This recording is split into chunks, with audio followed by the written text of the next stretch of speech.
옆에 계신 분 인사하겠습니다. 참 잘 오셨습니다. 예. 예, 설교를 마칠 시간이 됐습니다. 1부보다 더 짧게 해야 될 것 같아요. 지난 시간까지는 우리가 예수님께서 서기관들과 바리새인들에 대해서 책망하셨던 화 있을진저 6가지의 내용을 살펴봤고요. 오늘은 마지막 7번째입니다. 여기서 이제 예수님은 하나님이 보내신 선지자들에 대해서 적대적인 행위를 했던 이 서기관들과 바리새인들에 대한 심각한 상태에 대해서 책망을 하고 계세요. 그들은 이 선지자들의 무덤과 비석을 잘 꾸며 놓으면서 이렇게 말합니다. 우리는 절대로 우리 조상들이 그랬던 것처럼 선지자들과 의인들의 피를 흘리도록 하는 사람이 아니다. 우리는 그런 사람이 아니다. 만약 우리가 그때 있었더라면 우리는 거기에 동참하지 않았을 것이다. 이런 주장이죠. 당신은 오래전에 죽은 훌륭한 사람들의 그 무덤을 잘 세워놓고 멋지게 장식하는 것을 아주 중요하게 생각했던 시대였어요. 우리나라의 왕릉, 또 이집트의 피라미드 생각해 보시면 쉽게 이해가 되시라고 생각을 합니다. 어쨌든 자기들은 그래서 이 과거에 선지자들과 의인들을 죽였던 자기 조상들과는 다르다라는 것을 강조하는 겁니다.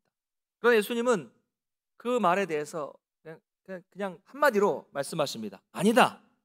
너희들의 오히려 그런 모습이 선지자들을 죽인 자손이다.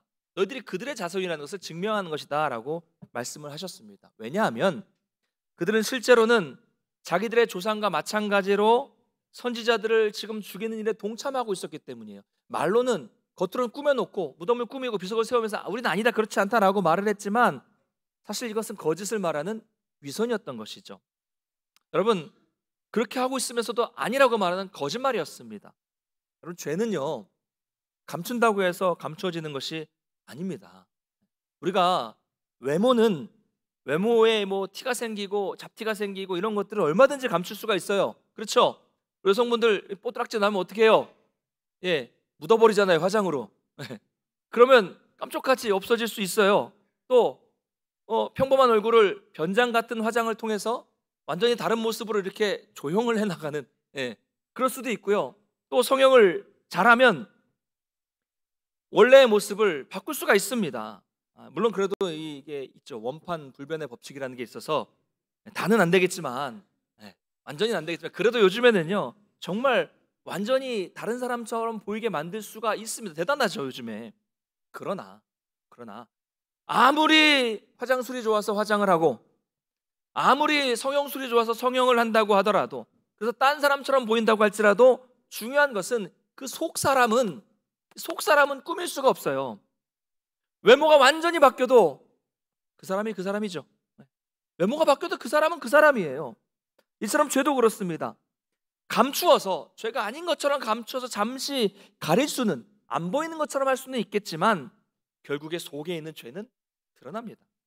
겉으로는 아닌 척하고 겉으로는 의로운 척할 수 있겠지만 속 사람이 더러운 죄로 가득 차 있다면 그 모습은 반드시 언젠간 겉으로 배어 나오게 되어 있는 것입니다.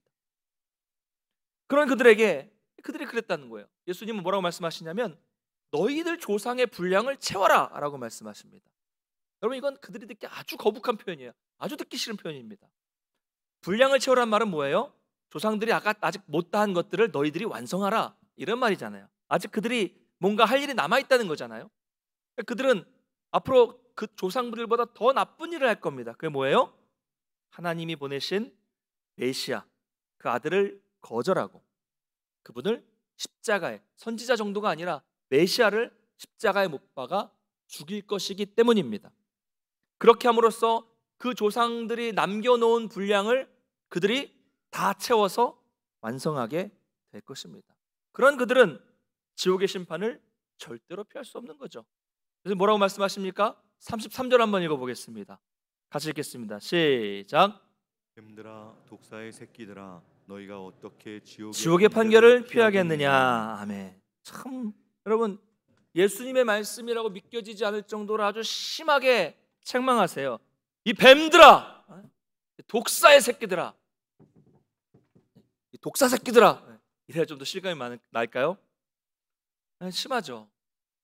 여러분, 예수님이 이렇게 심한 말씀을 하셨다고 우리도 아무에게나 예수님처럼 이 뱀 같은 인간아, 이 독사 같은 이러시면 안 돼요. 예.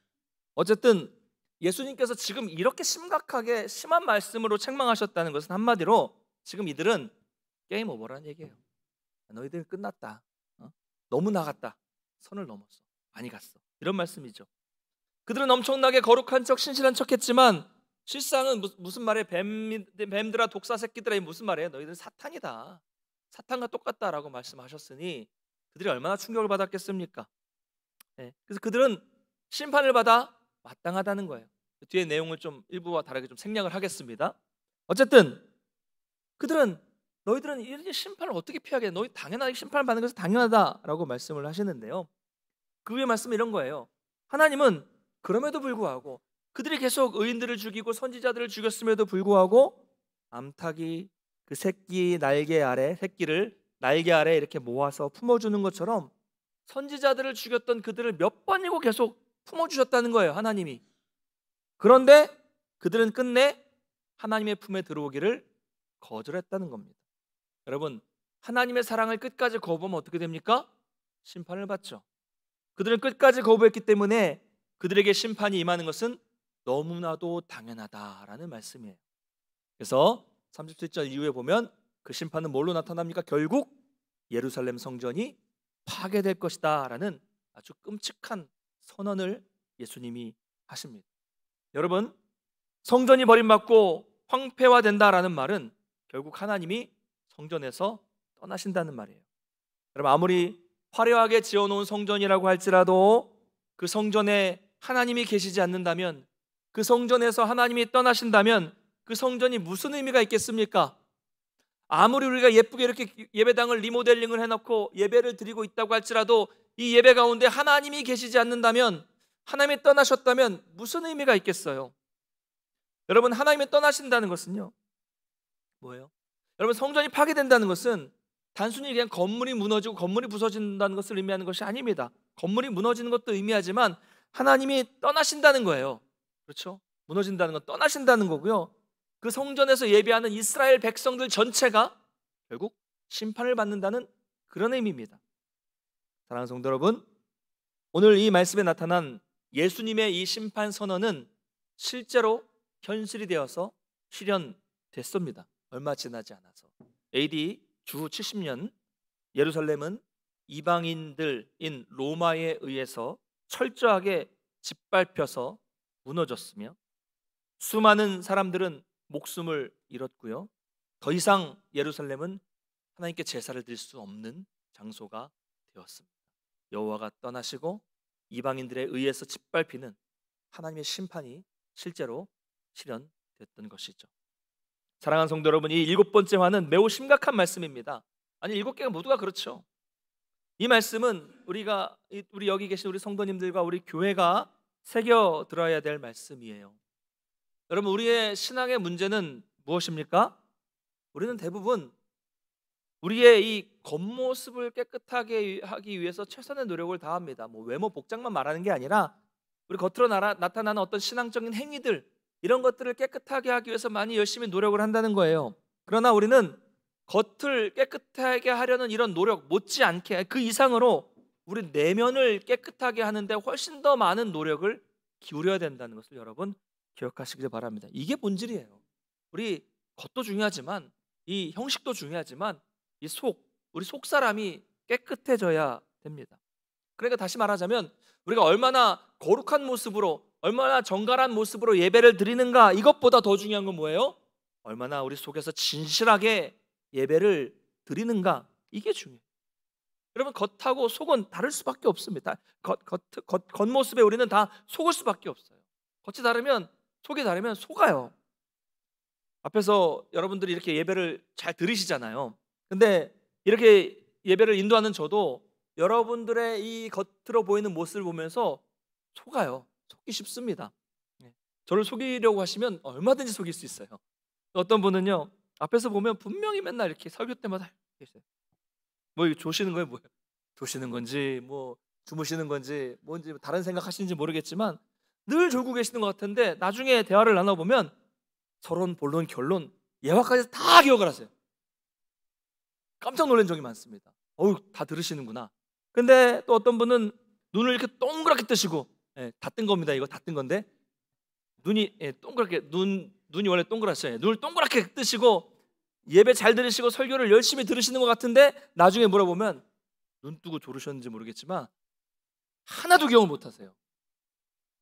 속아요. 그렇게 속아요. 여러분, 뭐가 맞습니까? 졸고 계신데 기억하는 게 맞습니까? 아니면 눈을 동그랗게 뜨고 있는데 기억을 못 하시는 게 맞습니까?